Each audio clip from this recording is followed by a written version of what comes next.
அருட்பெருஞ்சோதி அருட்பெருஞ்சோதி தனிப்பெரும் கருணை அருட்பெருஞ்சோதி. எல்லா உயிர்களும் இன்புற்று வாழ்க, வள்ளல் மலரடி வாழ்க வாழ்க, கொல்லா விரதம் குவளை எல்லாம் ஓங்குக, நல்லோர் நினைத்த நலம் பெறுக, நன்றி நினைத்து எல்லோரும் வாழ்க இசைந்து. உலக மக்களே, அறிவார்ந்த அன்பர்களே, ஆண்மநேய ஒருமைப்பாட்டுடைய அன்பர்களே, அருப்பெருஞ்சோதி ஆண்டவருடைய திருவிளையாடல்களை பார்த்து கொண்டிருக்கிறோம். அருப்பெருஞ்சோதி ஆண்டவர் ஆதியும் அந்தமில்லா தோன்றிய இறைவன், சுயமாக தோன்றிய இறைவன்.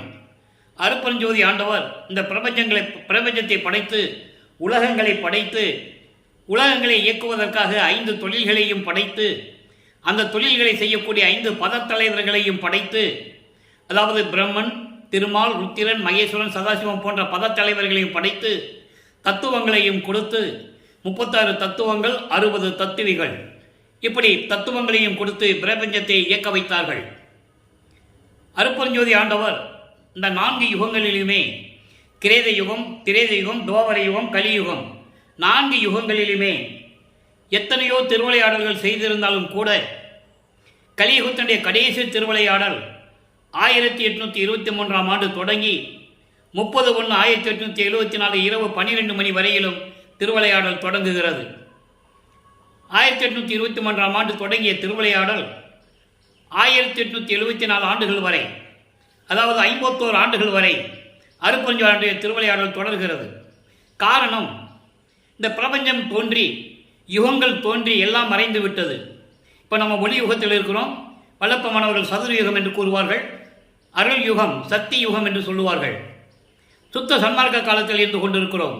அப்போ ஏற்கனவே உண்டாக்கப்பட்ட சமயங்கள், மதங்கள், மார்க்கங்கள் எல்லாம் அழிந்த பிறகு உலக மக்களுக்கென்று ஒரு மார்க்கம் வேண்டும் என்பதற்காக சுத்த சன்மார்க்கத்தை நிறுவி அதை தன் மகன் கையில் ஒப்படைத்து உலக மக்களை எல்லாம் சுத்த சன்மார்க்கத்தில் இணைத்து உலக மக்கள் அனைவரும் சமரசமாக இன்புற்று வாழ வேண்டும் என்பதற்காகவே தனது செல்வப்பிள்ளையை தன் அருளால் உருவாக்கிய ஒரு மகனை ஒரு தாயின் வழியாக இந்த பூலோகிற்கு வருவிக்க செய்தார்கள் என்பதை பார்த்து கொண்டிருக்கிறோம். சிதம்பரம் அருகிலே மருதூர் என்ற கிராமத்திலே ராமையா பிள்ளை சின்னையம்மையார் அவர்களுடைய இல்லற வாழ்க்கையில், அதாவது 5வது மகனாக வருவிக்க உற்றார். அருப்பெருஞ்சாண்டவர் தன் மகனை வருவிக்க செய்தார். இதனுடைய விளக்கங்கள் நிறைய இருக்கிறது. அது பின்னால் போக போக நம்ம பார்ப்போம். ஒரு தாயின் வழியாக வருவிக்க செய்தார். சிவபெருமான் எப்படி நெற்றிக்கண்ணிலிருந்து முருகனை உருவாக்கினாரோ, அதே போன்று பல தலைவர்கள், பல பதத்தலைவர்கள் தங்களுடைய அருளால் எத்தனையோ குழந்தைகளை உருவாக்கி இருக்கிறார்கள். ஆணாக இருந்தாலும் சரி, பெண்ணாக இருந்தாலும் சரி. ஆனால் அருப்பெருஞ்சாண்டவர் தன் மகனை ஒரு தாயின் வழியாக வருவிக்க விட்டதற்கு காரணம், உலக மக்களிடையே இருந்து கொண்டு சமயங்களிலும் மதங்களிலும் மார்க்கங்களிலும் கூறப்பட்ட நெறிகளை பின்பற்றி கொண்டு, அதன் பிறகு இதெல்லாம் தேவையில்லை, சுத்த சன்மார்க்கம் என்ற ஒரு மார்க்கம் இருக்கிறது, அது இறைவனை நேரடியாக அடையக்கூடிய மார்க்கம், இறைவனிடமிருந்து நேரடியாக அருளை பெறக்கூடிய மார்க்கம் என்று உலக மக்களுக்கு தெரியப்படுத்த வேண்டும் என்பதற்காகத்தான் அவர் வருவிக்க உற்றார். நல்ல கவனிக்கணும். இதுவரை வல்லப்பம்மன் அவர்கள் வருவிக்க உற்று 202 ஆண்டுகள் ஆகியும் அவரை பிறந்தார் என்றும், அவதரித்தார் என்றும், துறவி என்றும், கதையாசிரியர், பாடலாசிரியர் என்றும் சொன்னார்களே தவிர, வல்லப்பம்மனுடைய இளநிலையையும் அருப்பெருஞ்சோதி ஆண்டவர் எப்படியெல்லாம் திருவிளையாடல் செய்தார் என்பதையும் யாரும் இதுவரை மக்களிடம் சொல்லாததனால் மக்களுக்கு தெரியவில்லை. திருவெற்பாவிலிருந்து அந்த உண்மைகளை நாம் பார்த்து கொண்டிருக்கிறோம். வல்லப்பம்மன் அவர்கள் இப்படி ஒரு தாயின் வழியாக வருவிக்க உற்ற பிறகு, ஒரு தாயின் கருவறையிலே இருக்கும்போது அங்கே நடந்த திருவிளையாடல்களை எல்லாம் ஏற்கனவே நம்ம பார்த்து விட்டோம். இருந்தாலும் ஒரு சுருக்கம்.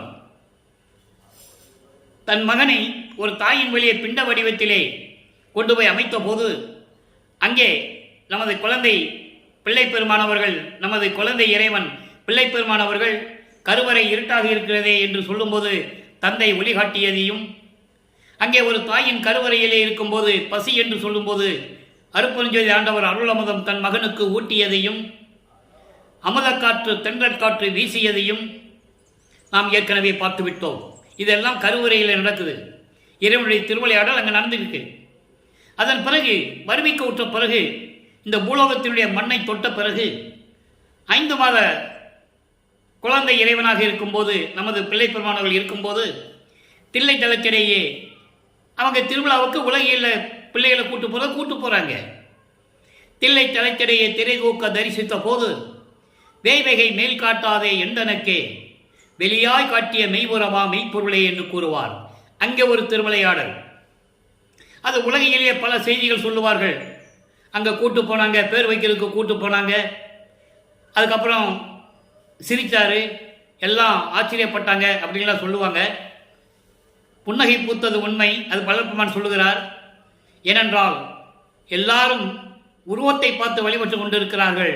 என் தந்தை அவருடைய சுயரூபத்தை சுத்த சிவஞான வெளியில் இருக்கின்ற வெட்ட வெளியாக எனக்கு காட்சியளித்தார் என்று சொல்லுகிறார். வெளியாய் காட்டிய மெய்புறமாமை பொருளே. யாரும் இந்த பிரபஞ்சத்தில் சொன்னதில்லை. எத்தனையோ கவிஞர்கள், ரிஷிகள், புலவர்கள் தோன்றினார்கள்.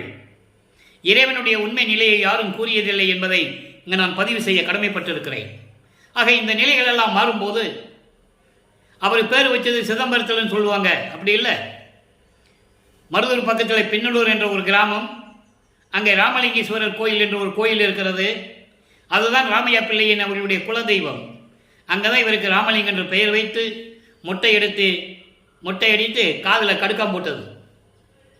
அந்த கடுக்கானை நான் கழட்ட மாட்டேன்னு அப்பவே சொன்னவர் அவர். அதனால தான் திருடன் வேடத்தில் வந்து அருப்பஞ்சாண்டவர் மகனுடைய கழுத்தில் இருக்கிற, அதாவது காதில் இருக்கின்ற கடுக்கானை கலட்டுகிறார். ஏன்னா அவருக்கு சுத்த சன்மார்க்கத்தை கொடுக்கணும். சுத்த சன்மார்க்கம் இருக்கும்போது சமயங்கள், மதங்கள், மார்க்கங்களுடைய குறியீடுகள் இருக்கக்கூடாது. குறியீடுகள் என்பது சங்கற்ப விகற்பங்கள் என்று கூறுகிறார் நமது பிள்ளை பெருமானவர்கள். திருநீறு பூசுவது சைவ சமயத்தினுடைய குறியீடுகள். திருநீறு பூசுவது, உத்திராட்ச மாலை அணிந்து கொள்வது, கடுக்கானிட்டுக் கொள்வது, சமய நெறிகளில் இருந்து கொண்டு உருவ வழிபாடு செய்வது, மந்திரங்களை சொல்லுவது, சிவாய நம, நமச்சிவாயா, ஓம் சிவாய நம என்று சொல்லுவது, இந்த நிலைகள் எல்லாம் மாற வேண்டும். அதை தான் இன்னைக்கு நம்ம பார்க்க போகிறோம். தன் மகனை சமயங்களிலும் மதங்களிலும் மார்க்கங்களிலும் இருக்க செய்து ஈடுபட செய்து கொண்டிருக்கிறார். அப்போ நமது பிள்ளை பெருமானவர்கள் வருவிக்க உற்று முதல் 8 ஆண்டுகளில், அதாவது வருவிக்க உற்ற 1ஆம் ஆண்டிலிருந்து 8 ஆண்டுகள் வரையிலும் இறைவனிடமிருந்து எந்த விதமான அருளையும் பெற முடியாமல், அவர் மனநிலை ஒரு நிலையில் இல்லாமல் தனிமையில் இருக்க வேண்டும் என்று விரும்புகிறார். எந்த பாடசாலைக்கும் போய் கல்வி கற்கவில்லை, பாடம் கற்கவில்லை, எந்த ஆசிரியரிடம் அவர் பாடம் கற்கவில்லை, யாரிடம் போய் அதாவது தீட்சை வாங்கவில்லை, யாரையும் குருவாக ஏற்றுக்கொண்டதில்லை. நல்ல கவனிங்க நீங்கள். இந்த நிலையில் இருக்கும்போது 9வது ஆண்டில், அதாவது 2வது 8 தொடக்கத்தில் 9வது ஆண்டிலிருந்து 16 ஆண்டுகளுக்கு என்ன நடந்தது என்பதை இப்போ பார்க்க போகிறோம். படிப்படியாக பார்க்க போகிறோம். ஒவ்வொரு 8 ஆண்டுகளிலும் என்னென்ன நடந்தது. இப்போ 9வது ஆண்டிலிருந்து 16 ஆண்டுகளுக்குள் என்ன நடந்தது என்பதை பார்க்க போகிறோம். 9வது ஆண்டின் தொடக்கத்தில் ஆண்டாறு 3வது ஆண்டிலே ஆட்கொண்ட அருள்கடலே என்று கூறுவார். இறைவன் தனது மகனை 9வது ஆண்டில் ஆட்கொள்ளுகிறார். அவர் முன் தோன்றி, மகனே, நீ என்னால் வருவிக்க உற்றவன், என்ன காரணம் காரியங்கள் என்பதை முன்பருவம் பின்பருவம் காட்டி உனக்கு அருள் செய்வேன். இப்போ ஞானத்தை தந்துவிட்டு சொல்லுகிறோம் என்று சொல்லி ஞானத்தை கொடுத்துவிட்டு மற்ற நிலைகளில் எல்லாம் மறைப்பு நிலையில் வைத்துக்கொண்டு தன் மகனுக்கு மறைப்பு நிலையை கொடுத்துவிட்டு மறைந்து விடுகிறார். அந்த மறைப்பு நிலை எப்படி நீங்கியது, எப்போ நீங்கியது, பிரபஞ்சத்தின் உண்மைகள் எல்லாம் அவருக்கு எப்படி தெரிந்தது என்பதை நாம் ஒவ்வொரு பாடலின் மூலமாக பார்த்து கொண்டிருக்கிறோம். இப்போ 2வது எட்டில் இருக்கும்போது திருவருள் முறையீடு உதயமாகிறது. மொத்தம் 232 பாடல்கள். இதுவரை 192 பாடலுடைய விளக்கத்தை பார்த்திருக்கிறோம். இன்று 193வது பாடலை நாம் பார்க்க போகிறோம். ஒவ்வொரு பாடலிலும் சிவபெருமானுடைய நிலையையும், சிவபெருமான் என்று சொல்லுவார், தியாகராஜன் என்று சொல்லுவார், மாசிலாமணி என்று சொல்லுவார். ஏனென்றால் அவருக்கு அப்படிதான் தெரியும். காலங்காலமாக சைவ சமயத்தில் இருக்கின்றவர்கள் சிவபெருமானை அப்படிதான் வழிபடுகிறார்கள். வைஷ்ணவ சமயத்தை சேர்ந்தவர்கள் திருமாலை பல பெயர் வைத்துக் கொண்டு வழிபட்டு கொண்டிருக்கிறார்கள். கௌபார சமயத்தை சேர்ந்த முருகனும் அப்படிதான், காணாபத்தியம் சமயத்தை சேர்ந்த விநாயகன், சௌரம் சமயத்தை சேர்ந்த சூரியன், இவங்கெல்லாம் அவங்க பெயரை வைத்துக் கொண்டு வழிபட்டு கொண்டிருக்கிறார்கள், அந்தந்த சமயத்தினுடைய சேர்ந்தவர்கள். அதை நீங்கள் நல்லா புரிஞ்சுக்கணும். இப்போ வல்லப்பமானவர்களுக்கு சுத்த சன்மார்க்கம் தெரியாது, அருப்பரஞ்சோதி ஆண்டவர் யாருன்னு தெரியாது, பின்னாளில் கூறுவார் சுத்த சன்மார்க்கத்தை பெற்ற பிறகு. இப்போ இந்த நிலையில் இருக்கும்போது இந்த பாடலை பாருங்க. ஒவ்வொரு பாடலின் மூலமாக திருவருட்பாவில் கூறப்பட்ட உண்மைகளை வைத்துக்கொண்டு அருட்பெருஞ்சாண்டவர் எப்படியெல்லாம் திருவிளையாடல் செய்தார், நமது பிள்ளை பெருமானவர்கள் அருளை பட முடியாமல் எப்படியெல்லாம் மனம் கலங்கி கொண்டிருந்தார், ஏளன பேச்சுகளையும் அவமானங்களையும் எப்படியெல்லாம் தாங்கிக் கொண்டிருந்தார், தான் இறைவனால் வறுமைக்கு உற்ற மகன் என்று தெரிந்தும் கூட வெளியே சொல்ல முடியாத நிலை ஏற்பட்டது. அந்த நிலையில் இருந்து கொண்டு அவருடைய மனநிலை எப்படி இருந்தது என்பதை பார்த்து கொண்டிருக்கிறோம். இன்பற்ற இச்சிறு வாழ்க்கையிலே வெயில் ஏற வெம்பும் என்பற்ற புன் புழு போல் தளர் ஏழை எனினும் இவன் அன்பற்ற பாவி என்று அந்தோ என்னை விடில் ஐயா வையத்து என்பற்றதாக மற்றில்லை கண்டாய் என்னை ஏற்றுக்கொள்ளே என்னை ஏற்றுக்கொண்டு அருள்வாயாக என்று கூறுகிறார். பாடலுடைய விளக்கம் பாருங்க, அவருடைய மனநிலையை சொல்கிறார். ஒரு நாள் வருவிக்க உற்றவன், நான் இப்படியெல்லாம் துன்பப்பட்டு கொண்டிருக்கிறேன், விரைவில் வந்து என்னை ஏற்றுக்கொண்டு ஆட்கொள்வாயாக, அருளை கொடுப்பாயாக என்ற நிலையில் இந்த முறையீடை செய்கிறார். சந்தோஷமே இல்லாத இந்த உலக வாழ்க்கையிலே உன்னாலே வருவிக்க உற்று சந்தோஷமே இல்லாத இந்த உலக வாழ்க்கையிலே நான் சிக்கிக்கொண்டு எப்படி இருக்கிறாராம், எலும்பே இல்லாத வெயில்ல, கடுமையான வெயில்ல ஒரு புழு துடிச்சா எப்படி இருக்கும், அந்த புழு துடிக்கிறத நீங்க பார்த்துருக்கணும். அதுபோல நான் துடித்து கொண்டிருக்கிறேன். எலும்பே இல்லாத ஒரு அருவருப்பான புழு எப்படி வெயிலிலே துடிக்குமோ அதுபோல இந்த ஏழை சிறியவன் இருக்கிறான். என்றாலும் என்னை அன்பு இல்லாத பாவி என்று என்னை நீ கைவிட்டு விட்டால், எனக்கு நீ அருளை கொடுக்காவிட்டால், ஐயோ இந்த உலகில் நான் அடைக்கலமாவதற்கு வேறு இடம் இல்லை என்பது உனக்கு தெரியும். ஏனென்றால் ஒரு விஷயம் நல்லா கவனிக்கணும். இப்போ எத்தனையோ அருளாளர்கள் தோன்றியிருக்கிறார்கள், அடியார்கள் தோன்றியிருக்கிறார்கள். பல இடங்களிலே சென்று பல தெய்வங்களை வழிபடுவார்கள். அதான் சொல்றாரே வல்லற்பமானவர்கள், சிவபெருமானை தவிர சைவ சமயத்தின் தலைவன் சிவபெருமான், அவரை தவிர வேறு யாரையும் அவர் வழிபட்டதில்லை என்பதை இங்கே குறிப்பிடுகிறார். என்றே மெய்கண்ட நான் மற்ற பொய்கண்ட தெய்வங்களை மேவுவேனோ சொல்லுவார். மறந்தும் என்ற நாவால் உரைக்க மாட்டேன் சிறு தெய்வ நாமங்களை, உன்னை தவிர யாரையும் மறந்து கூட அவங்க பேரை சொல்லி நான் கூப்பிட மாட்டேன். அதை இங்கே சொல்லுகிறார். என்னை நீ கைவிட்டு விட்டால், ஐயோ இந்த உலகிலே நான் அடைக்கலமாவதற்கு வேறு இடம் இல்லையே, யாரிடம் போய் சேர்வேன், யாரிடம் செல்வேன், என்னை ஏற்றுக்கொள்ள மாட்டார்களே, உனது மகனாயிற்றேன் நான், இது உனக்கும் தெரியும். எனவே இறைவா விரைவில் வந்து என்னை ஏற்றுக்கொண்டு ஆட்கொண்டு அருள்வாயாக என்று சொல்லி இந்த பாடலை அருளியிருக்கிறார்கள். இப்போ இப்படியெல்லாம் முறையீடு செய்கின்ற நமது பிள்ளை பெருமான் அவர்கள் இப்போ 2வது அட்டில் இருந்து கொண்டிருக்கிறார். அதாவது 9வது ஆண்டிலிருந்து 16 ஆண்டுகளுக்குள் இவருக்கு ஞானம் பெற்ற பிறகு 13வது ஆண்டு தொடக்கத்தில் திருவொற்றியூர் செல்லுகிறார். மனம் அங்கே சொல்லுகிறது. மனம் சொல்லுகிறது என்று சொல்லுவதை விட அருட்பெருஞ்சாண்டவர் அவருடைய உள்ளத்தை தூண்டி விடுகிறார். எனது மகனை திருவொற்றியூருக்கு அழைத்து செல் என்று இவர் அங்கே திருவொற்றியூர் செல்லுகிறார். அங்கே 2ஆம் திருமுறை உருவாகிறது. நான் ஏற்கனவே கூறியது போல 113 பதிகங்கள், 1207 பாடல்கள், ஒவ்வொரு பதிகத்திலிருந்தும் நாம் பார்த்து கொண்டிருக்கிறோம். இதுவரை நாம் 21 பதிகங்களை பார்த்திருக்கிறோம். இதில் எழுத்தறியும் பெருமான் மாலை மட்டும் பாக்கி இருக்கிறது. அதுக்கப்புறம் சொல்லப்படும், அதுக்கப்புறம் பார்க்கலாம் நம்ம அதை. இப்போ 22வது பதிகம் திருப்புகழ் விலாசம் என்ற பதிகத்திலே 8வது பாடலை பார்க்க போகிறோம்.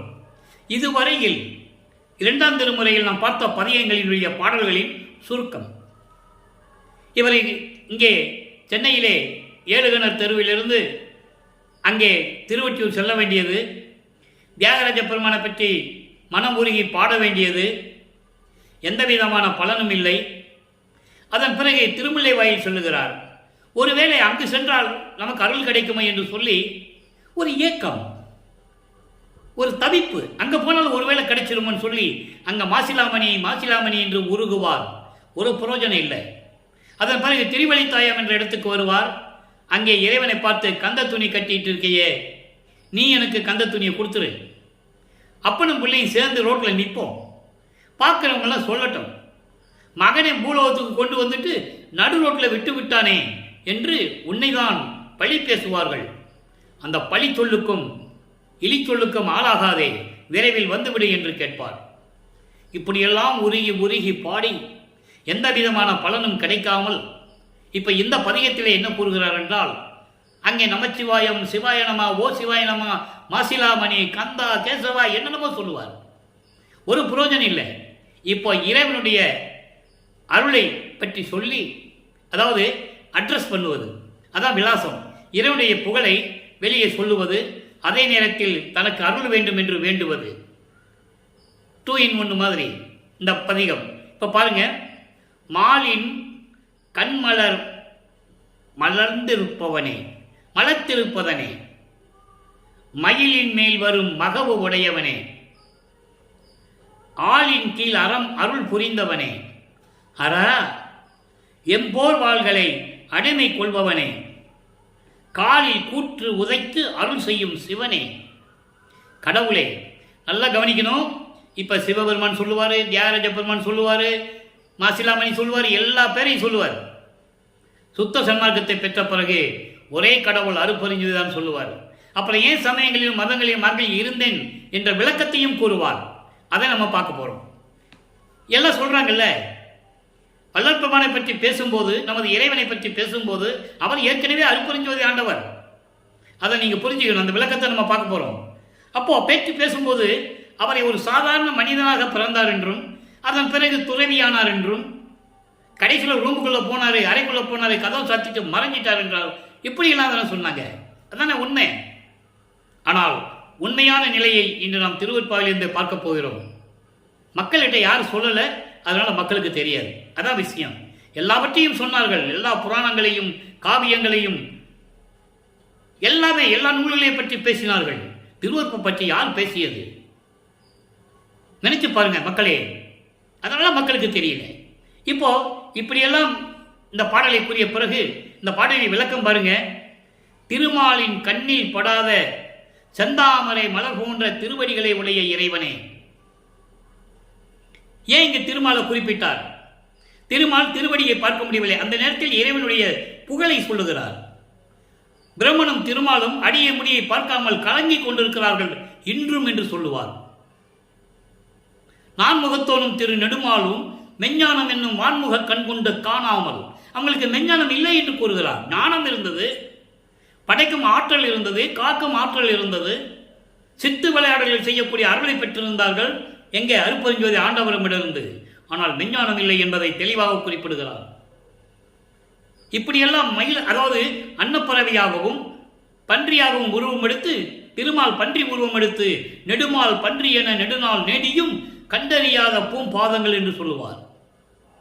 அது மாதிரி பிரம்மனும் அன்னப்பறவையா உருவெடுத்து மேலே பறந்து செல்றான், முடிய பார்க்கறதுக்கு முடியல. அப்படிப்பட்ட திருவடிகளை உடைய இறைவனே, மயிலின் மேல் வருகின்ற மகனாகிய முருகனை தந்த இறைவனே. எவ்வளவு அருமையா சொல்றார் பாருங்க. சொல்லிதான் ஆகணும், அது காலத்தின் கட்டாயம். இறைவனை பற்றி, சிவபெருமானை பற்றி சொல்லும்போது சிவபெருமானுடைய நிலைகள் எல்லாம் சொல்லியாக வேண்டும். இவர் சமயங்களிலும் மதங்களிலும் மார்க்கங்களுடைய நெறிகளை பின்பற்றிக் கொண்டு, திருநூறு பூசிக்கொண்டு, உத்தராட்சமலையை போட்டுக்கொண்டு, நமச்சிவாயா, சிவாயனமா, மாசிலாமணி சொல்லிட்டு தான் இருக்கிறாரு. சொல்லிதான் ஆக வேண்டும், காலத்தின் கட்டாயம். அதுக்கப்புறம் அது பொய், அதெல்லாம் எல்லாம் சொல்லிட்டாரு, அது வேற விஷயம், அது நம்ம பார்க்க போறோம். அப்போ இந்த நிலைகள் இருக்கும்போது இறைவனை பற்றி சொல்லுகிறார். அந்த மாதிரி முருகனை இந்த உலகிற்கு கொடுத்த, ஒரு மகனை கொடுத்த இறைவனே, ஆலமரத்தின் கீழ் நின்று நீதியை போதித்தவனே, அறம் சொன்னியவனே. ஆலமரத்தின் கீழ் நின்று யாருக்கு அறம் சொன்னாரு?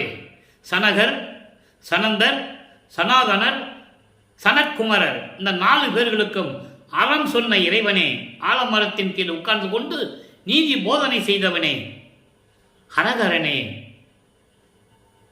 என் போர்வலை அடிமை கொண்டவனே, என்னை போல் என்ற அடியார்களை எல்லாம் அடிமையாக கொண்டவனே, காலால் யமனை உதைத்து அருள் செய்யும் சிவனே, மரணத்தை நீக்கக்கூடிய இறைவனே, கடவுளே, நெற்றிக் கண்ணுடையவனே, சேலின் நீள்வயல் செறிந்து எழில் ஓங்கி திகழும் ஒற்றியூர் சிவபெருமானே, நீர்நிலைகள் நிறைந்து மீன்கள் புள்ளி விளையாடும் வயல்கள் நிறைந்த எழிலோடு விளங்கக்கூடிய பூஞ்சோலைகளும் தென்னஞ்சோலைகளும் சூழ்ந்து கொண்டிருக்கின்ற திருவொற்றியூரிலே விளங்கிக் கொண்டிருக்கின்ற சிவபெருமானே, விரைவில் வந்து எனக்கு அருள்வாயாக என்று சொல்லி இந்த பாடலை அருளி இருக்கிறார்கள். ஆக 2வது 8 வரைக்கும், அதாவது 16 ஆண்டுகள் வரைக்கும் இறைவனிடமிருந்து எந்த அருளை பெற முடியாமல் தவித்துக் கொண்டிருக்கிறார்கள் நமது குழந்தை இறைவன் பிள்ளை பெருமான் அவர்கள். அதன் பிறகு 3வது 8 அடியெடுத்து வைக்கிறார். 3ஆம் திருமுறை உருவாகிறது. இப்போ வல்லப்பெருமான் அவர்கள் 24 ஆண்டுகளுக்குள் இருந்து கொண்டிருக்கிறார். நல்லா கவனிச்சுட்டே வரணும் நீங்க. ஏன்னா வல்லப்பெருமானை பற்றி இவ்வளவு தெளிவாக கூறியது, மக்களிடம் சொல்லியது யாரும் இல்லை. திருவருட்பாவை பற்றி சொல்லி இறைவனுடைய நிலையை சொல்லி மக்களுக்கு விளக்கம் சொன்னது யாரும் இல்லை. இப்போ 3வது 8, அதாவது 17வது ஆண்டிலிருந்து 24 ஆண்டுகளுக்குள் என்ன நடந்தது? உலக, அதாவது செவி வெளி வந்த செய்திகள் எல்லாம் நிறைய உண்டு. அது அந்த விளக்கத்துக்குள்ள நம்ம போக வேண்டாம். ஏன்னா பாடலில் இருக்கின்ற உண்மைகளை தான் நம்ம முதல்ல ஆணித்தரமாக சொல்ல முடியும். திருவொற்றியூரில் போகும்போது ஒரு சாமியாரை, நிர்வாண சாமியாரை பார்த்தது. அதன் பிறகு நீங்கள் இருக்க வேண்டாம், நீ வேலூருக்கு பக்கத்தில் ஏதோ ஒரு இடம் சொல்லியிருப்பார், அங்கே போய் நீ இரு, இறைவன் உனக்கு முத்தி கொடுப்பார் என்று சொல்லி அனுப்பியது. இப்படியெல்லாம் நிறைய விஷயங்கள் செவி வெளி வந்த செய்திகள் எல்லாம் உண்டு. அந்த விளக்கத்திற்குள் நம்ம போக வேண்டாம். அப்போ இந்த நிலையில் இருக்கும்போது 3ஆம் திருமுறை உருவாகிறது. 19 பதியங்கள். இதுவரை 3ஆம் திருமுறையிலே 16 பதியங்களை பார்த்திருக்கிறோம். மொத்தம் 235 பாடல்கள். இந்த 16 பதியங்களுடைய ஒரு சின்ன சுருக்கம் ஏனென்றால் இன்று பதிவு பார்க்கின்றவர்களுக்கு அந்த விளக்கம் தெரிய வேண்டும்.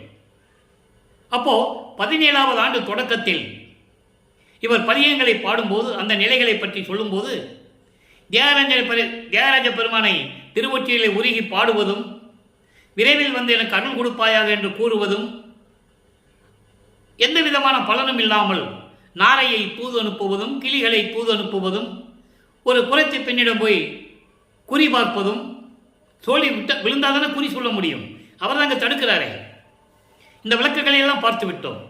அதன் பிறகு ஒரு ஜோதிடர்கிட்ட போய் ஜாதகம் பார்த்து சொல்லி, ஜாதகம் சொல்லு அப்படின்னு இறைவனை பேரை சொல்லி, எப்படிப்பட்ட இறைவன் இன்னும் வந்து எனக்கு வந்து அருளை கொடுக்கவில்லையே, வருவாரா வரமாட்டாரா, இல்லை இப்படியே தான் நான் இருக்கணுமா இந்த பூலோகத்தில் என்ற நிலைகள் எல்லாம் கூறி ஜோதிடம் பார்க்க செல்வார். அதையும் நாம் பார்த்து விட்டோம். அதன் பிறகு செவிலித்தாய் தன்னுடைய மகள் நிலையை பற்றி மகளிடம் சொல்லுவது, அந்த பதியத்தை இதுக்கு முன்னால் இந்த பதியத்தில் பார்த்தோம். மனம் எந்த நிலையில் இருக்கிறது, மனதை செவிலித்தாயாக உருவகப்படுத்தி வர்ணனை செய்து தன்னை தலைவியாகவும் இறைவனை தலைவனாகவும் வர்ணனை செய்து பாடல்களை அருளியிருந்தார்கள். அதையும் பார்த்து விட்டோம். மனம் சொல்லும், அவனுக்கு இருக்க இடம் இல்லை, சுடுகாட்டில் படுத்திருக்கிறான், திங்க சோறு இல்லை, பிச்சை எடுத்துக்கிட்டு இருக்கான், உடுக்க துணி இல்லை, கந்த துணியை கட்டிக்கிட்டு இருக்கான், கழுத்தில் பாம்பு படம் எடுக்கிற பாம்பை வச்சிட்டு இருக்கான், அவனை போய் நீ கட்டி பிடிச்சின பாம்பு ஒன்றை கொத்துமே, மண்டை ஓடுகளை மாலையாக போட்டுக்கிட்டு இருக்கான், அவனை காதலித்து அவனை ஏற்றுக்கொண்டு என்ன செய்ய போகிறாய் என்று மனம் சொல்லுவது போல உலக மக்கள் எப்படியெல்லாம் அவரை பேசினார்கள், ஏளனமாக பேசினார்கள் என்பதையெல்லாம் அந்த பாடல்களிலே நாம் பார்த்து விட்டோம். அதற்கு இன்று பதில் கொடுக்கிறார். பதில் கொடுக்கிற பதியம்தான் காதல் சிறப்பு கதுவா மாண்பு. காதலுடைய சிறப்பு உனக்கு என்ன தெரியும்? செவிலித்தாய் சொல்லிட்டால, செவிலித்தாய்க்கு மறுப்பு சொல்லணும். அப்போ உலக மக்களுக்கு தெரிவிக்கணும். மனம் எப்படியெல்லாம் சொல்லிச்சு, இவர் அதுக்கு பதில் சொல்லணும்ல, அதுக்காக தான் இந்த பதிகம். அதை நீங்கள் புரிஞ்சுக்கணும். காதல் சிறப்பு கதுவா மாண்பு. காதலுடைய சிறப்பு உனக்கு என்ன தெரியும்? மனதிடம் சொல்லுகிறார், செவிலித்தாயிடம் சொல்லுகிறார். அது எப்படி ஒப்பற்ற தன்மையுடையது தெரியுமா என்று சொல்லி இன்னைக்கு 5வது பாடலை பார்க்க போறோம். என்றும் இறைவர்.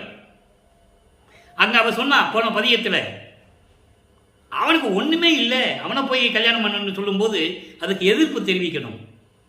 அங்க 5வது பாடல்ல சொன்னதுக்கு இங்க 5வது பாடல்ல பதில். அவ்வளவுதான், வேற ஒன்றும் வித்தியாசம் இல்லை. என்றும் இறைவர் மிடற்றில் விடம் இருக்க அமைந்தார் என்றாலும் என்றும் இரவார். என்றும் இரவார் மிடற்றில் விடம் இருக்க அமைந்தார் என்றாலும் ஒன்று நிலையார் நிலையில்லாது ஓடி உழல்வார் என்றாலும். அங்க சொன்னான் போன பதியத்தில், அவன் ஊர் ஊரா சுற்றிக்கிட்டு இருக்கிறவன், சுடுகாட்டில் போய் படுத்துக்கிட்டு இருக்கிறவன் சொல்லுவான். அதுக்கு பதில் சொல்கிறான். மனம் செவிலித்தாய் பதில் சொல்லும்போது தலைவி பதில் சொல்லுகிறாள். இவர் உலக மக்களுக்கு தெரிவிக்கிறார். நல்லா புரிஞ்சுக்கணும். நீங்கள் உலக மக்கள் என்னை எப்படி தான் ஏளனாக பேசினாலும் சரி, இறைவன் எப்படிப்பட்டவர் என்றதை இங்கே சொல்கிறார். நன்று புரிவார் தருமன் உயிர் நலிய உதைத்தார். நல்லா கவனிக்கணும். ஒரு பாடலை சொல்லும்போது ஏற்கனவே பிரபஞ்சத்தில் ஏற்பட்ட ஒரு திருவிளையாடலை யாரும் சொல்ல முடியாது. திருவருட்பாவில் சொல்ல முடியும், அவர் தான் சொல்ல முடியும். நீங்கள் தேவாரம், திருவாசகம், திருமந்திரம், திருக்குறள், எத்தனையோ நூல்கள், 18, இன்னா 40, இனிய 40, இவ்வளவோ நூல்கள் இருக்கின்றன. அங்கே இறைவனை பற்றி போற்றி பாடியிருப்பார்கள், இறைவனுடைய அருளை பெற்றிருப்பார்கள், இறைவனுடைய அருளை பெற்றுக்கொண்டு முத்தி அடைந்திருப்பார்கள். இந்த நிலையை தான் நீங்கள் பார்த்துருப்பீங்க.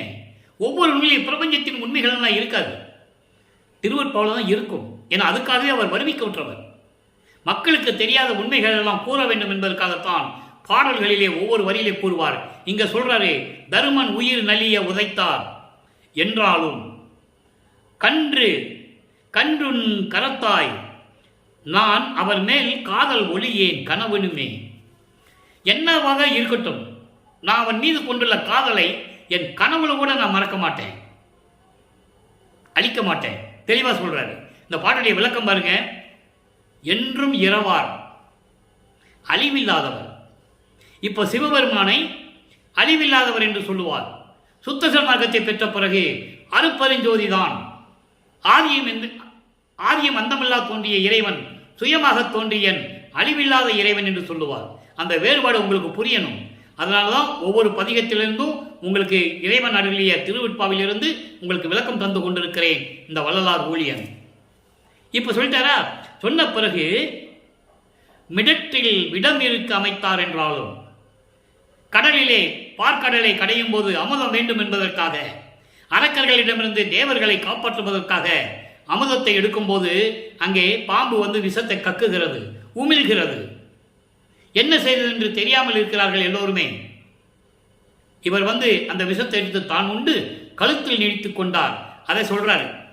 மிடற்றில் விடம் இருக்க அமைந்தார் என்றாலும், விஷத்தை உண்டு தொண்டையிலே நிறுத்தி கொண்டாலும் அவர் இறக்க மாட்டார், அழிவில்லாதவர். ஒன்று நிலையார். ஒரு இடத்துல இருக்க மாட்டான் மனுஷன் சொல்றார். ஒரு இடத்துல இருக்க மாட்டார். அதோடு மட்டுமில்ல, ஒரு இடத்துல இல்லாம ஓடி சுற்றி திரிந்தாலும் கூட. இதை ஏன் சொல்றாருன்றது 19வது பதியத்திலே பின்னாலே இருக்கிற பதியத்தில் அதுக்கு பதில் இருக்கு. அதனால தான் உங்களுக்கு சொல்றேன். சிவபெருமான் இவரை பார்த்து தெருவழியா ஓடுவார். அது விளக்கமெல்லாம் அற்புதமா இருக்கும். நம்ம பார்க்க போறோம். யார் சொன்னது? திருவொற்றியூரில் வள்ளற்பெருமான் திருவொற்றியூர் கோயிலில் நிற்கும் போது கருவறையிலேருந்து தியாகராஜ பெருமான் பார்க்கிறாரு. இவங்கிட்ட மாட்டக்கூடாது. இவர் சொல்லுவாரு, மார்க்கண்டையனை உன் கட்டி பிடிச்சான்ல, அதை மாறி இன்னைக்கு நான் உன்னை பிடிக்காம விட போறதில்லைன்னு சொல்லும்போது கருவறையிலேருந்து எந்திரிச்சு வந்து இவரை திரும்பி பார்க்காம தெருவழியா ஓடுவார். யார் சொன்னது இதை மக்களிடம்? யாரும் சொல்லல. ஆனா இருக்கு திருவருட்பாவில் அவருடைய நிலையை கூறுகிறார். அதை நம்ம பின்னால பார்க்க போறோம். அதுக்குதான் இங்க முதலே சொல்றாரு, நிலை இல்லாமல் ஓடி உழல்வார் என்றாலும் அவர் ஒரு இடத்துல இருக்க போறதில்லை. ஒரு இடத்துல இல்லாமல் சுத்தி திரிந்தாலும் கூட நன்று புரிவார், நல்லதையே தான் செய்வார். அவரை வணங்குகின்றவர்களுக்கு நல்லதையே செய்யக்கூடியவர். தருமன் உயிர் நிலைய உதைத்தார் என்றாலும், பாரத போர் முடிகிறது, எல்லாமே இறந்து விட்டார்கள். கிருஷ்ணனும் ஒரு வேடன் கையால அடிபட்டு உயிர் போகின்ற நிலையில் இருந்து கொண்டிருக்கிறான். ஏன்னா அவங்கெல்லாம் ஒவ்வொரு அவதாரம் எடுக்கும்போது இறக்கணும் பிறக்கணும். அதான் வள்ளற்பெருமான் சொல்றார், அவங்கெல்லாம் பிறக்க வேண்டும் இறக்க வேண்டும். எனக்கு அப்படி அல்ல, எனக்கு எதுவுமே இல்லை, பிறப்பு இறப்பு இல்லாதவன் நான். ஒவ்வொரு யுகத்திலேயும் இருந்து கொண்டிருந்தவன், ஒவ்வொரு யுகத்திலேயே என்னென்ன நடந்தது என்பதை நான் தெரிந்து கொண்டிருந்தவன். தெளிவாக சொல்றேன். இன்னைக்கு அந்த விளக்கத்தை பார்க்க போறோம். தருமன் உயிர் நிலைய உதைத்தார் என்றாலும், தருமன் கேட்கிறான், எல்லாம் செத்துட்டாங்க, உயிர் பிரிஞ்சிருச்சு. பீமன், அர்ஜுனன், நகுலன், சகாதேவன் எல்லாருடைய உயிர் பிரிந்து விட்டது. தருமனுக்கு உயிர் பிரியவில்லை. கிருஷ்ணனிடம் கேட்கிறான் தருமன். கிருஷ்ணனும் உயிர் போகின்ற நிலையில் இருக்கிறான். எனக்கு தெரியாதப்பா, ஒளி வடிவத்தில் ஒருவன் வருவான், அவனை தியானம் பண்ண வருவான் என்று சொல்ல, அதையும் அருப்பெருஞ்சோதி என்று அவங்களால் சொல்ல முடியவில்லை. நல்லா புரிஞ்சுக்கணும் நீங்க. அப்போ சிவபெருமான் வருகிறார். அப்போ அவங்க சிவபெருமான் தான் தெரியும் அவங்களுக்கு. தருமன் கேட்கிறான், இறைவா என் உயிர் பிரிய மாட்டேன்றதே எனக்கு தெரியவில்லை என்று கேட்கும்போது, மனைவியை வைத்து பகடைக்காயாக வைத்து விளையாடினாயே, அது அநீதி அல்லவா? அது தர்மமா? நீ செய்யலாமா?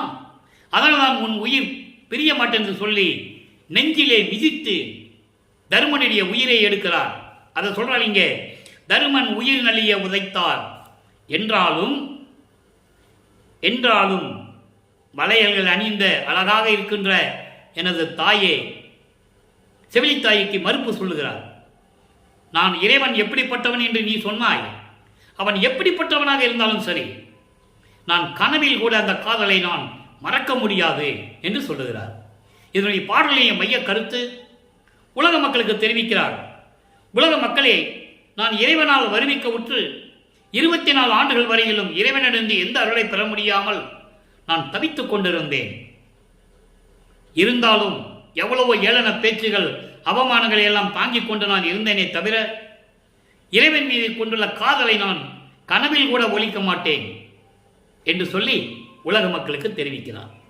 இப்போ காலங்கள் கடந்து ஓடுகின்றது, ஆண்டுகள் உருண்டோடுகிறது. வல்லப்பன்மார்கள் 4வது எட்டில் அடியெடுத்து வைக்கிறார். 4×8 = 32. 25வது ஆண்டிலிருந்து 24 ஆண்டுகளுக்குள்ள ஒன்றும் கிடைக்கலையே. 24வது ஆண்டிலிருந்து 32 ஆண்டுகளுக்குள் என்ன நடந்தது என்பதை 4ஆம் திருமுறையிலே இருந்து நாம் பார்த்து கொண்டிருக்கிறோம். 4ஆம் திருமுறையிலே அருள் பிரகாச மாலை 100 பாடல்களிலும், அன்பு மாலை 31 பாடல்களிலும், ஒவ்வொரு பாடல்களின் மூலமாக ஆனந்த மாலை, இப்படி பல பதியங்களை பார்த்து விட்டோம். இன்று சவுந்தர மாலை என்ற பதியத்திலே 3வது பாடல். சவுந்தர மாலை என்பது இறைவனுடைய அழகை சித்தரித்து சொல்லுவது, அதே நேரத்தில் உமையாளை பற்றி பாடுவது, சிவகாமி வள்ளியை பற்றி பாடுவது. அந்த அம்மாவுக்கு ஒரு வருத்தம் இருந்தது. என்னை பற்றி பாடமாட்டானே உனது பிள்ளை, உங்களது பிள்ளை என்று கூறும்போது அந்த அம்மாவையும் அழகாக சித்தரித்து பாடுவது. 2 பேரை பற்றி பாடிவிட்டு எப்படியெல்லாம் அருளை பெற்றுக் கொண்டார் என்று சொல்லுவது. அதான் சமுத்திர மாலை, அதனுடைய சுருக்கம். முதல்ல பாடலை சொல்லிடுறேன், அப்போதான் உங்களுக்கு புரியும். சிவயோக சந்தி தரும் தேவி உலகு உடையாள், சிவகாமி வள்ளியோடும் செம்பொன் மணிப்புதுவில் நவயோக உருமுடிக்கண் விளங்கிய நின் வடிவை, நவயோக உருமுடிக்கண் விளங்கிய நின் வடிவை நாய்க்கடையே நான் நினைத்த நாள் எனக்கே மனமும் பவயோகை இந்தியமும் இன்பமயமாயின. இன்பமயமான படி என்றால் மெய்யறிவில் பழுத்த பெருங்குணத்து தவயோகர் கண்டவிடத்து அவருக்கு இருந்த வண்ணம் தன்னை இந்த வண்ணம் என்னை உரைப்பதுவே. இது பாடல். சுருக்கமாக விளக்கம் சொல்லிடுறேன். அதாவது சிவகாமி வள்ளியோட எப்படி சிவகாமி வள்ளி சிவயோக இன்பத்தை திளைத்து கொண்டிருக்கின்ற, எல்லோரும் அறியும்படி, எல்லோருக்கும் அருள் தரும்படி அம்பலத்திலே விளங்கிக் கொண்டிருக்கின்ற எனது அம்மை சிவகாமி வள்ளியோடு விளங்கிக் கொண்டிருக்கின்ற இறைவனே, இந்த நாய்க்கடையை நான் நினைத்த நாள் முதல், நான் நினைத்து பார்க்க முடியாத அந்த நாள் இருக்கிறதே, நீ எனக்கு அருள் கொடுத்தாயே. எதை சொல்றாரு? அருட்பிரகாச மாலையில் சொல்றார். 100 பாடல் விளக்கத்தை நம்ம பார்த்துட்டோம். அதை நினைக்கும் போது எனது மனமும் உடம்பில் இருக்கின்ற 5 பொறிகளும், கண், காது, மூக்கு, வாய், மெய், இவையெல்லாம் இன்பமயமாகிவிட்டதென்றால், உன்னை நான் பார்த்த நாளன்று உன்னால் வருவிக்க உற்று 24 ஆண்டுகள் வரையிலும் உன்னுடைய வரவை எதிர்பார்த்து கொண்டு உன்னுடைய அருளை பெற வேண்டும் என்று நான் காத்து கொண்டிருந்த காலகட்டத்தில், நான் வீட்டுக் கதவை சாத்திய பிறகு, தாழ்பால் போட்ட பிறகு கதவை திறந்து, நீயே வந்து கதவை திறந்து வா மகனை என்று அழைத்து அருளெல்லாம் கொடுத்தாயே, அந்த நாளை நினைக்கும் போது, இப்பவும் நினைக்கும் போது, அதான் சமுத்திர மாலை. குடைத்ததை இறைவனிடம் சொல்லி மகிழ்வது. சமுத்திரம்னா அழகானதுன்னு பொருள். அப்படிப்பட்ட நிலையில் நான் இருந்தேன் என்றால், என்னுடைய மனமும் எனது 5 பொறிகளும் அடங்கி இன்பமயமானது என்றால், இன்பமயமானது என்றால் மெய்யறிவில் படுத்தவர்கள் இருக்கிறார்களே, அவர்கள் எல்லாம் உன்னை பார்த்த வந்த வகையை எப்படி உரைத்திருப்பார்கள் என்று நான் நினைக்கும் போது எண்ணி பார்க்க முடியவில்லை என்று சொல்லி இந்த பாடலை நமக்கு அருளியிருக்கிறார்கள். இதுக்கிடையில் 27வது ஆண்டில், வருவிக்க உற்று 27வது ஆண்டில் ஒரு திருவிளையாடலை சொல்லிதான் ஆக வேண்டும். தனக்கோடி அம்மையாருக்கு திருமாங்கல்யம் பூட்டி அந்த அம்மாவுக்கு மோட்ச வீட்டை காட்டி தயவு காட்டி விமோசனத்தை கொடுத்தது. அந்த திருமணத்தின் போது பிரம்மன் திருமணம் வாழ்த்த காத்து கொண்டிருக்கிறார்கள். தனது தந்தை அருப்பெருஞ்சாண்டவரும் தாய் சிவகாமவில்லியும் வரவில்லை என்று இயங்குகிறார். நான் எப்படியெல்லாம் துன்பப்பட்டேன் என்று சொல்லுகிறார். அந்த விளக்கத்தை எல்லாம் நம்ம பார்த்துட்டோம். அதன் பிறகு மணமக்களை வாழ்த்துவதற்காக 2 குதிரை மாட்டின தேரில் வந்து எப்படியெல்லாம் அருப்பெருஞ்சாண்டவரும் சிவகாமி வெள்ளி வந்து வாழ்த்திவிட்டு சென்றார்கள் என்பதையும் பார்த்து விட்டோம். இந்த நிலைகள் எல்லாம் மாறுகிறது. இப்போ உலகப்பற்றை துறக்க வேண்டும். 5வது எட்டுக்குள் போக வேண்டும். 33வது ஆண்டிலிருந்து 40 ஆண்டுகளுக்குள் என்ன நடந்தது என்பதை நாம் ஏற்கனவே பார்த்து விட்டோம். அந்த 8 ஆண்டுகளில் இவர் சென்னையிலே குடும்ப வாழ்க்கையை விட்டு, அதாவது உலக பற்றுகளை துறந்து, உலக விடயங்களை துறந்து, மண்ணாசை பெண்ணாசை போன்ற விடயங்களை எல்லாம் துறந்து, சரிய கிரிய யோகம் என்ற 12 சமயங்களின் மதங்களிலும் மார்க்கங்களில் கூறப்பட்ட நெறிகளை கடந்து, தத்துவங்களை கடந்து, அந்தங்களை கடந்து சுத்த சிவஞான வெளிக்கு சென்று கொண்டிருக்கிறார். சன்மார்க்கத்தை, சுத்த சன்மார்க்கத்தை பெறுவதற்காக. அதற்கான விளக்கமான பாடல்கள், ஆதாரங்களுடைய பாடல்கள் எல்லாம் ஏற்கனவே நாம் பார்த்து விட்டோம். அருப்பெருஞ்சோதி அட்டகத்திலே ஒரு பாடல் உண்டு. தத்துவங்களை தனித்தனியாக கடந்தேன், தத்துவாதீத மேல்நிலையில் சித்தியல் முழுதும் தெரிந்தேன். தத்துவங்களை கடந்தவுடனே எல்லா சித்திகளும் தெரிஞ்சு விட்டது. ஏம சித்தியை பெற்றுவிட்டால் அதன் பிறகு சாகா கல்வியை கற்க வேண்டும். அங்குதான் போய்கிட்டு இருக்கிறார். சுத்த சன்மார்க்கம் வாங்குறதுக்கு தத்துவங்களை கடந்து போய்கிட்டு இருக்காரு. அவை மேல் சிவநிலை தெரிந்திட சென்றோம். எவ்வளவு அற்புதமா சொன்னார்ன்றதை நீங்கள் புரிஞ்சுக்கணும். மக்கள்கிட்ட யாரும் சொல்லல, மக்களுக்கு தெரியாது. எல்லா புராணங்களிலும் சமயங்களிலும் மார்க்கங்களில் கூறப்பட்ட நூல்களில் கூறப்பட்டதை எல்லாரும் சொன்னார்கள். அண்டத்தில் நடந்தது, விண்ணுலகில் நடந்தது எல்லாம் சொன்னார்கள். அருப்பெருஞ்சாண்டருடைய திருவிளையாடலை யார் சொன்னது? திருவற்பாளைய வல்லற்பமா நமக்கு அருளி இருக்கிறார்கள். என்றாவது ஒரு நாள் ஒரு ஊழியன் சொல்லுவான். அந்த வகையிலே இந்த வள்ளலார் ஊழியன் உங்களிடம் சொல்லிக் கொள்வதில் பெருமைப்படுகிறேன், மனம் பூரிப்படைகிறேன். இந்த நிலையில் இருக்கும்போது அங்கே செல்லுகிறார். மகனை அங்கே வரவேற்கிறார் அருப்பெருஞ்சோதி ஆண்டவர்.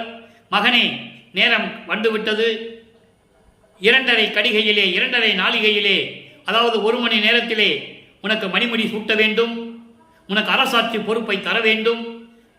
உலகறிய, உலகங்கள் அறிய புனித நீராடி, மங்கள நீராடி, மங்கள கோலத்துடன் வருகை என்று சொல்லி மகனுக்கு மணிமுடி சூட்டி எல்லார்களையும் கொடுத்து பூலோகத்திற்கு அனுப்பிவிடுகிறார். காரணம், இன்னும் நிறைய வேலைகள் இருக்கிறது. அதை நீங்கள் புரிஞ்சுக்கணும். நேராக வந்து கருங்குழி என்ற கிராமத்திலே உறைவிடமாக கொண்டுள்ளார்.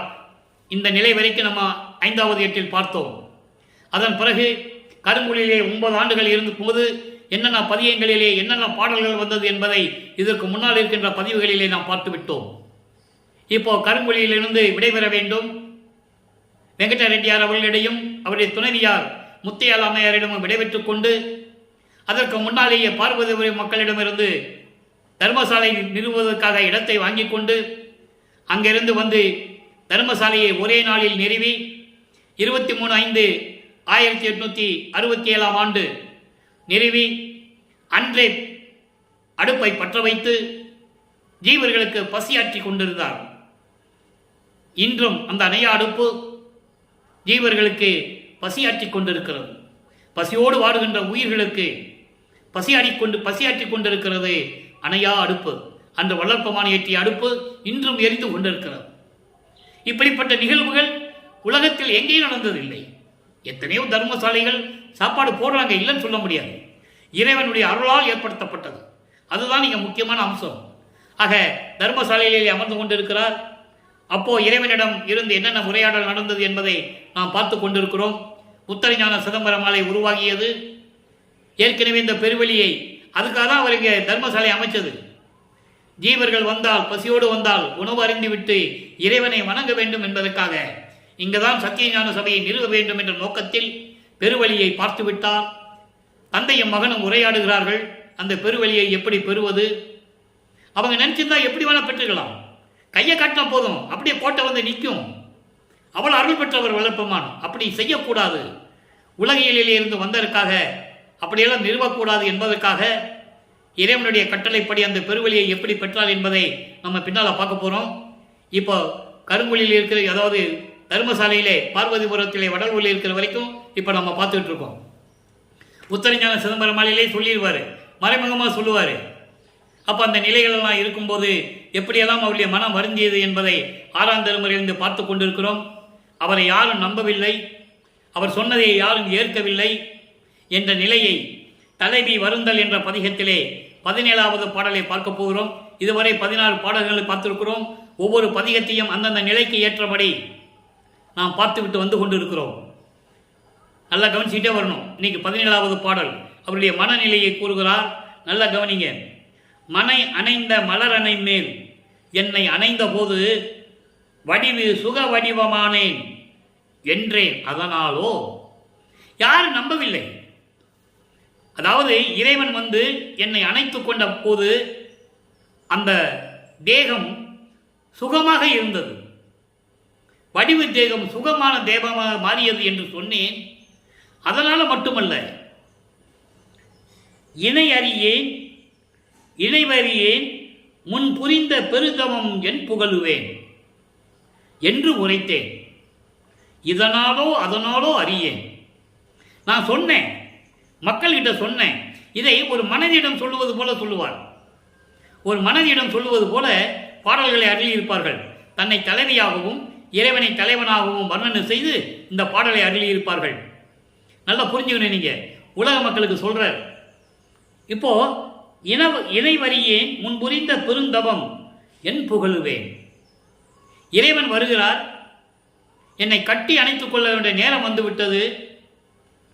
அப்போ என்னை அணைத்த போது அந்த தேகம் அடைந்த சுகம் இருக்கிறதே, அந்த சுகத்தை நான் என்னவென்று சொல்லுவேன் என்று நான் சொன்னேன்.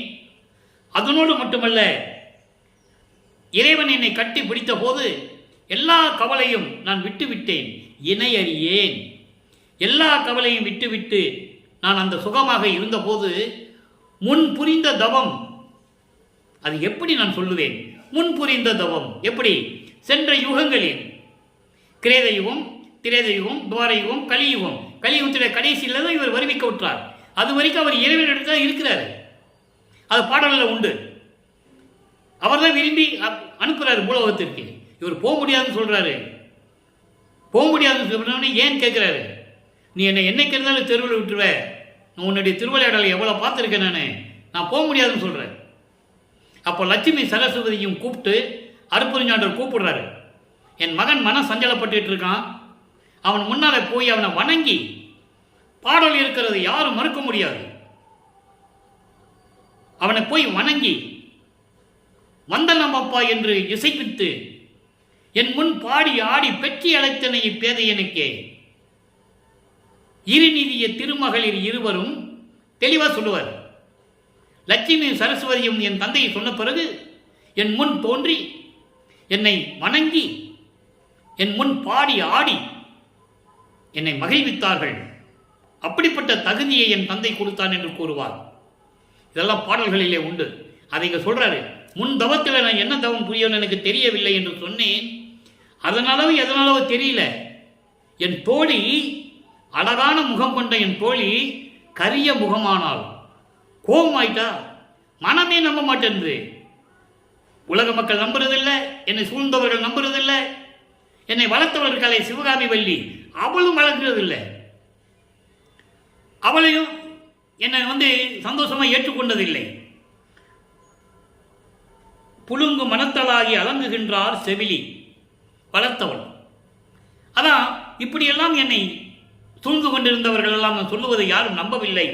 ஆனால் பனை உலர்ந்த ஓலை என பெண்கள் ஒலிக்கின்றார். பனை ஓலை பச்சையா இருக்கும்போது சத்தம் வராது. அந்த பனை ஓலை காஞ்சி போச்சுன்னா காத்தடிச்சா சல சல சல சல சல சலன்னு சத்தம் வரும். அதுபோல பெண்கள் எல்லாம் என்னை சூழ்ந்து கொண்டு சிரிக்கிறார்கள் என்று சொல்லுகிறார். இங்கே பெண்கள் என்று சொல்லுவது அவரை சூழ்ந்து இருந்தவர்கள். பாடலிலே தன்னை தலைவியாக சொன்னதனால் பெண்கள் என்று சொல்லுகிறார். அதான் வித்தியாசம், வேற ஒன்றும் இல்லை. என்னை சூழ்ந்திருந்தவர்களும் நட்பு வட்டாரத்தில் இருந்தவர்களும் எனக்கு தெரிந்தவர்கள் எல்லாம் பனை ஓலை காய்ந்தது எப்படி சத்தம் வருமோ அதுபோல எனக்கு ஏளனம் பண்ணி சிரித்து கொண்டிருக்கிறார்கள். அதே நேரத்தில் கடவுளராகிய என் இறைவன் அவர் மனதில் என்ன இருக்கிறது என்று எனக்கு தெரியவில்லை என்று சொல்லி இந்த பாடலை நாம் கருளி இருக்கிறார்கள். அடுத்த பதியத்தில் 88வது பதிகம், 10 பதியங்கள். 78வது பதியத்தில் சொன்னது, 88வது பதியத்தில் என்ன சொல்றாரு? இவரை என் தந்தை உள்ளத்தில் என்ன இருக்குது எனக்கு தெரியலன்னு சொல்றாருல, அதுக்கு பதில் சொல்லணும். அந்த பதில் 88வது பதியத்திலே பாமாலை ஏற்றல் என்ற பதியத்திலே 10வது பாடல். நீயே என் பிள்ளை, நல்லா கவனிக்கணும். நீயே என் பிள்ளை, இங்கு நின் பாட்டில் குற்றம் உண்டும் ஆயேன் என்று அந்தோ அணிந்து கொண்டான். நான் ஏன் செய்த புண்ணியம் இவ்வானில் புவியில் மிக பெரிதால் எண்ணிய எண்ணமெல்லாம் புரிகின்றேன். நான் எங்கள் அப்பாட்டை பற்றி மனம் வருந்தி நான் சொல்லிக்கின்றது போது அவர் என் முன் தோன்றினார். எங்க? தர்மசாலையில். இரவு, நள்ளிரவு தர்மசாலையில் தோன்றி மகனிடம் சொல்லுகிறார், மகனே கலங்காதே, நீ என் பிள்ளை. யாராவது சொல்லியிருக்காங்களா இது வரைக்கும்?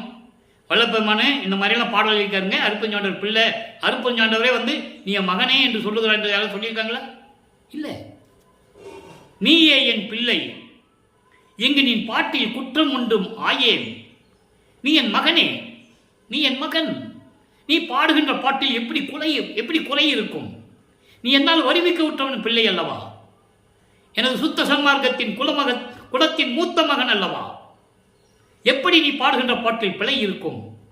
அதை பற்றியெல்லாம் நான் ஆராய மாட்டேன் என்று சொல்லி எல்லாவற்றையும் ஏற்றுக்கொண்டான். பாடல்கள் மட்டுமல்ல, விண்ணப்பங்கள், முறையீடுகள் எல்லாவற்றையும் ஏற்றுக்கொண்டான். நான் ஏன் செய்த புண்ணியம், இந்த புண்ணியம் இந்த பூலகம் இருந்தாலும் சரி, விண்ணுலகம் இருந்தாலும் சரி, எல்லாற்றை விட பெரியது, மிகப்பெரியது. எண்ணிய எல்லாம் புரிகின்றேன். நான் நினைத்ததை எல்லாம் நினைத்தபடி அருளாட்சி செய்து கொண்டிருக்கிறேன். அதான் முக்கியமானது. பிரபஞ்சத்தை இயக்குவதை கூறுகிறார். அதை நீங்க புரிஞ்சுக்கணும். இப்படியெல்லாம் நடந்து கொண்டிருக்கிறது. அதை பாமாலை ஏற்றல் என்ற பதியத்திலே தெல்ல தெளிவாக வல்லப்பெருமான் நமக்கு அருளி இருக்கிறார்கள். எனவே மக்களே, இதன் மூலமாக அவருடைய அருள் நிலையை நீங்கள் புரிந்து கொள்ள வேண்டும். வல்லப்பெருமான் ஜீவகாருண்ய ஒழுக்கம் ஏற்பட்டது இங்கே தர்மசாலையிலே தான். அதனுடைய விளக்கத்தை நம்ம பின்னால் பார்க்க போறோம். முதலில் இறைவனுடைய திருவிளையாடலை சொல்ல வேண்டும். வல்லப்பெருமான் யார் என்ற நிலையை உலக மக்களுக்கு தெரியப்படுத்த வேண்டும். அவருடைய கடவுள் நிலை என்ன என்பதை உலக மக்களுக்கு தெரியப்படுத்த வேண்டும். தர்மசாலையிலே ஜீவர்களுக்கு பசியாற்றி கொண்டிருக்கிறார். ஜீவகாருண்ய ஒழுக்கம் என்னவென்றால் அதன் விளக்கத்தை நம்ம பின்னால் பார்க்க போறோம். இப்போ எல்லாமே நான் தான் செய்து கொண்டிருக்கிறேன் என்று கூறிவிட்டார். இப்போ இறைவன் வருகிறது சொல்லணும், மக்களுக்கு சொல்லணும், உலக மக்களுக்கு சொல்லணும். தர்மசாலையிலே வைத்து சொல்லிக் கொள்கிறார். இந்த பாடலின் மூலமாக விளக்கி கொண்டிருக்கிறார். நல்லா கவனிக்கணும். 102வது பதிகம், இறைவன் வரவு இயம்பல், 10வது பாடல். மனதிடம் சொல்லுவது போல உலக மக்களுக்கு சொல்லுகிறார். அதை நீங்க நல்லா புரிஞ்சுக்கணும். தனித்தலைவன், எல்லாம் செய்ய வல்ல சித்தன், ஞான சபை தலைவன், என் உள்ளத்தை தனித்து இருந்து உள் உணர்த்த கனித்த உள்ளத்தோடு உணர்த்துகின்றேன்.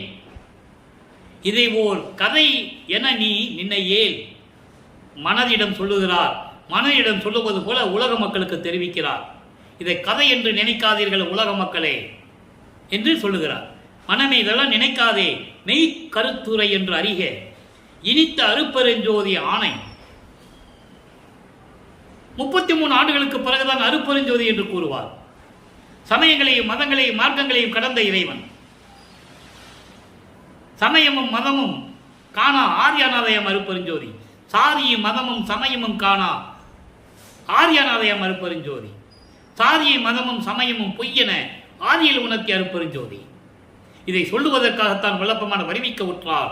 ஆன்ற சன்மார்க்கம் அணிபெற என்னைத்தான் இன்று அமுதளித்த இனிய நற்றாயே என்று கூறுவார். இப்போ இந்த நிலைகளெல்லாம் இருக்கும்போது பாருங்க, இறைவன் மறு தருணம் இது சத்தியம், இதனை பணித்த உலகவர் அறிந்தே உய்யும் வகை இன்னே பகிர்ந்திடுக, நாளை அருள் பரம சுகசாரே.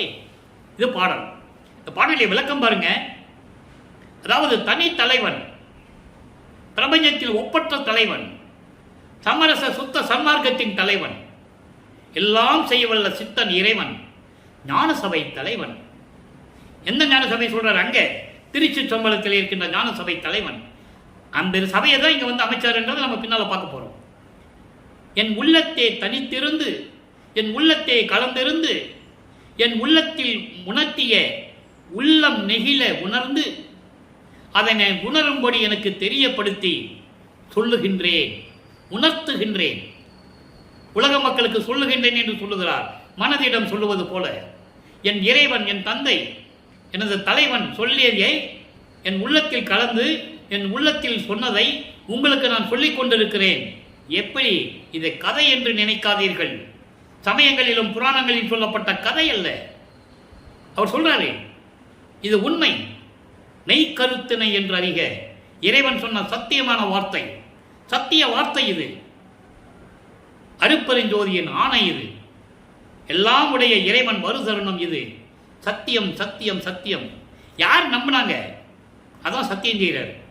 இறைவன் உலக மக்களிடம் சத்தியம் என்றதை நீங்க பார்த்திருக்கீங்களா? எந்த புராணத்திலேயாவது, இதிகாசத்திலேயாவது? இங்கே இறைவன் சத்தியம் பண்ணுகிறார் வல்லப்பெருமானவர்கள்.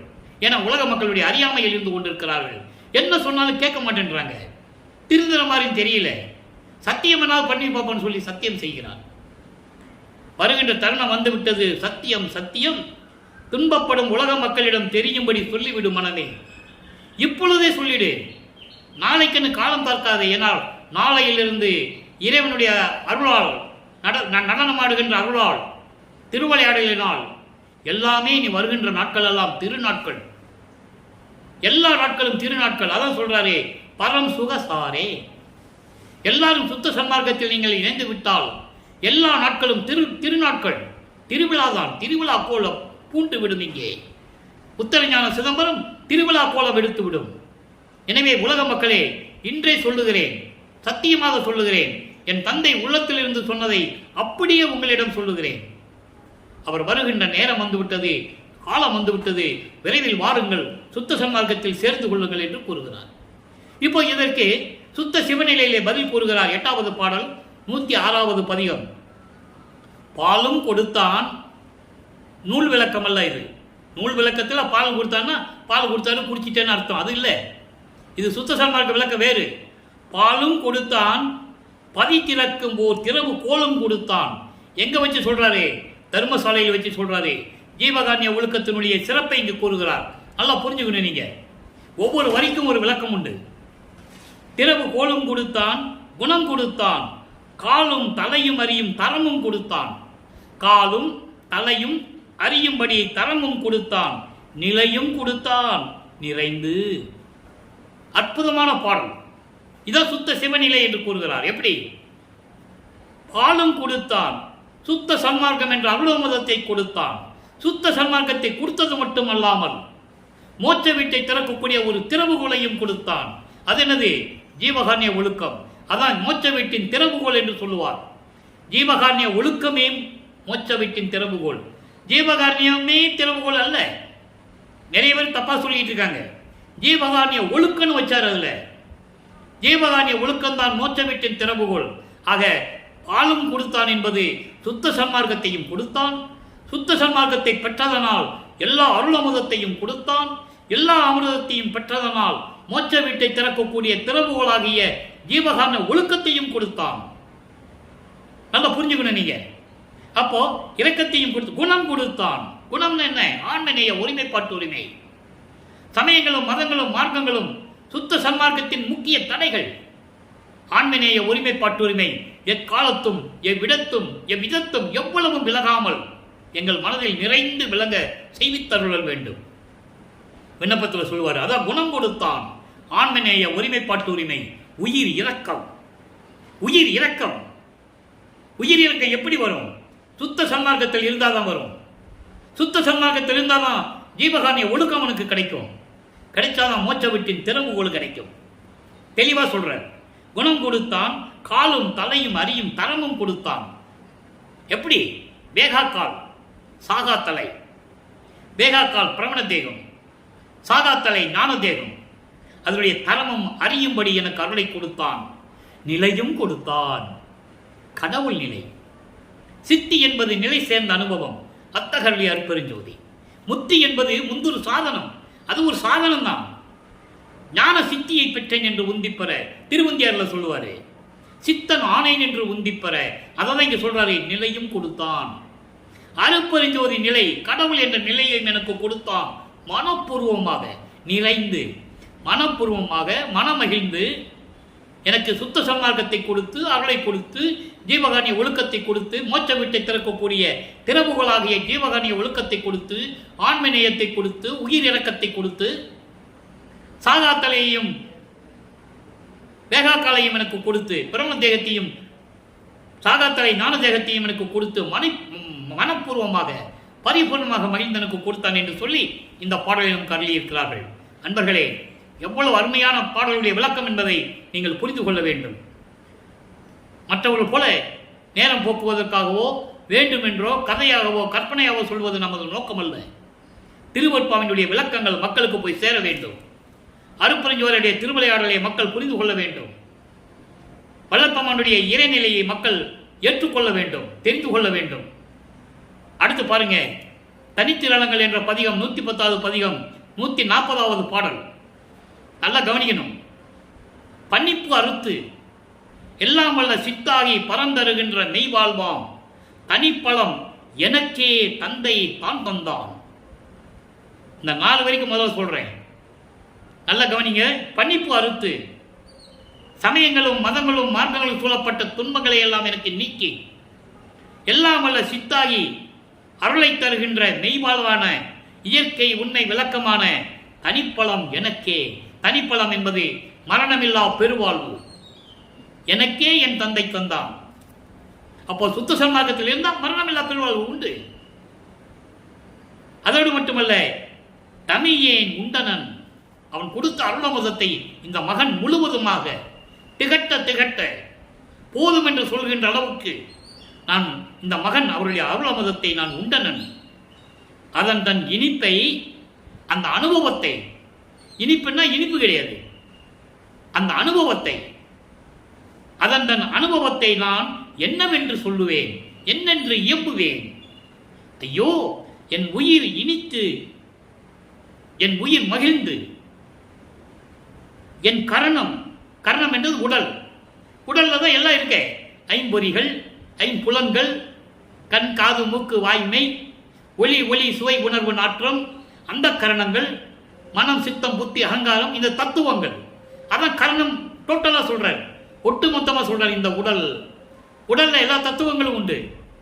எல்லாவற்றையும் சனிப்பு அற இனித்த தத்துவம் எல்லாம் சொல்லிட்டாரா, இனித்த தத்துவம் எல்லாம் தனித்தனியாக இனித்தன அழைத்தே. அதான் சொன்னாரே அருட்பெருஞ்சோதி அட்டகத்திலே, தத்துவங்களை அனைத்தையும் தனித்தனியாக கடந்தேன்.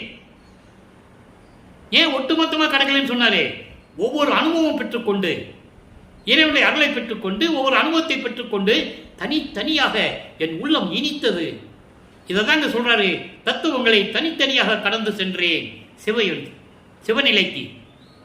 இங்க என்ன சொன்னாங்க, நான் ஏற்கனவே எல்லா பதிவுகளையும் சொல்றது உண்டு, சொல்லிதான் ஆக வேண்டும். மனம் ஆனந்தம். அப்படிப்பட்ட ஒரு இறைநிலையில் இருக்கின்ற நமது வல்லற்பெருமானை இங்க யாராவது இவர் இல்லைன்னு சொன்னா என்ன சொல்றது? எந்த ஊருக்கு போனாருன்னு தெரியல, எங்க சுத்துறாருன்னு தெரியல, 6 மாசம் கழிச்சியோ 3 மாசம் கழிச்சியோ 1 வருஷம் கழிச்சியோ வருவாரு, இப்படிதானே சொன்னாங்க. அப்படி அல்ல. அவர்களுக்கு மனம் சொல்லுவதற்கு மனம் இல்லை. சமயங்களையும் மதங்களையும் மார்க்கங்களையும் சார்ந்து கொண்டிருந்தார்கள். ஜாதி பெயர்களை பின்னால் வைத்துக் கொண்டிருந்தார்கள். பெயருக்கு பின்னால் ஜாதியை வைத்துக் கொண்டிருந்தார்கள். அவர்கள் எப்படி சொல்லுவார்கள் என்பதை நீங்கள் புரிந்து கொள்ள வேண்டும். யாரையும் இழிவாக பேச வேண்டும் என்றோ வேண்டும் என்று பேசுவதென்றோ நமது நோக்கம் அல்ல. திருவருட்பாவில் கண்ட உண்மைகளை மக்களிடம் ஏன் சொல்லவில்லை என்ற ஒரு ஆதங்கம், அதை நீங்க புரிஞ்சுக்கணும். இப்ப பாருங்க, சொல்லிட்டாரா, தத்துவங்களை தனித்தனியாக கடந்து விட்டேன்னு இங்கேயும் சொல்லிட்டாரு. இப்ப மெய்யல் வியப்பில் ஒரே ஒரு விளக்கம். நேரம் கடந்து கொண்டிருக்கிறது. 112வது பதிகம் 13வது பாடல். நெடுநாள் முயன்றும் காண்டற்கரிய நிலையை காட்டி நிறைந்து என் அகத்தும் புறத்தும் சூழ்ந்தாய் ஒளியை நாட்டியே நடுநாடிய என் நின் அருளுக்கு என்மேல் என்ன நாட்டமோ நாய்க்கு தவிசு இட்டனை நின்றனுக்கு இங்கு இதுவோர் ஆட்டமோ. இதுவும் ஒரு திருவிளையாடலா? என்னை பூலோகத்திற்கு வருவைத்த திருவிளையாடல். தெளிவா சொல்றார். பிரம்மனும் திருமாலும் தேவர்களும் பல கற்பாண்டுகள் முயன்று கூட உனது நிலையை பார்க்க முடியவில்லை. அப்படிப்பட்ட நிலையில் இருக்கும்போது எனக்கு நிலையை காட்டினாயே, என் மேல் உனக்கு என்ன அவ்வளவு பற்று? சொல்றாரு.